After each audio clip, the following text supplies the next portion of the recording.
Hey everyone, I'm Erin and this is the Cardboard Republic's video channel. So today's a haul video. We are going to go through all of the games that we got in over the month of January.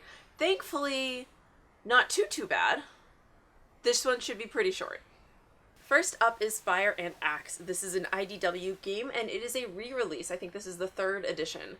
This game is all about being Vikings, so you can choose many different paths to lead you to victory. You could, for instance, try diplomacy. That's not what the Vikings were known for, though. So you can also pillage and manage your resources and do all of those fun Viking sorts of things. We'll check it out. Next up, we have Swamped. This is a little semi-co-op game about hunting for treasure in a swamp. You have your own objective that you are trying to achieve, and that needs to be balanced against trying to actually survive your time in this messy wilderness. And then we have Seniorita?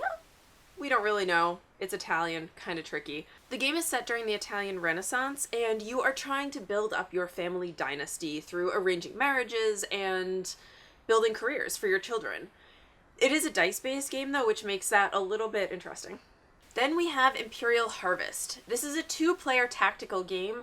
One player is trying to protect the royal strawberry field. The other player is trying to raid it for those delicious royal strawberries. Another cool thing about this one is that it scales. So if you have a game and your friend has a game, then you can actually play a 4-player game of Imperial Harvest.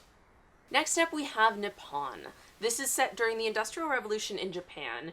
You are in charge of a giant company and you are investing in new technology, trying to build your power and influence, and so on and so forth to be the best and greatest company in Japan's history.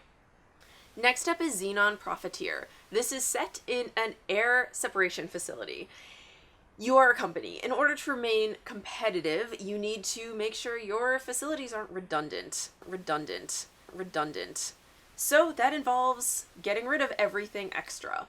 Instead of being a deck building game, this is a deck deconstructing game where over the course of the whole playthrough, you are trying to thin your deck as much as possible.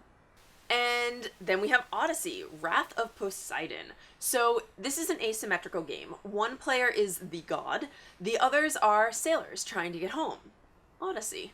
The way this works is kind of interesting. It's set up like Battleship, so you can only see one part of the whole playing field at any given time. The sailors are all trying to get home, while Poseidon is trying to blow them off course so that they never reach their families, because gods are jerks. And finally, we have Orphan Black, the card game. This is obviously set in the Orphan Black universe. It is a social deduction game where you play one of the various factions trying to influence the different clones that are out in play. That was our January haul. Not too bad. I mean, we're not going to be able to get them all to the table like immediately, but we've had worse. That stack, if I were to like put it next to me, would probably only be to maybe my knee, which, considering we've had stacks that have been over my head, not that bad. So that's us. If you enjoyed this, please like and subscribe below. And in the comments, let us know what games you got in January. The way this works is a little interesting because it's set up kind of like Battleship. This is a game in which you construct the board, including these hedges that block where you go and moats that can block where you can move. The whole goal is to get more royal strawberries than anyone else. I'm not explaining this well at all, but the game is really tricky to explain because it's about harvesting strawberries.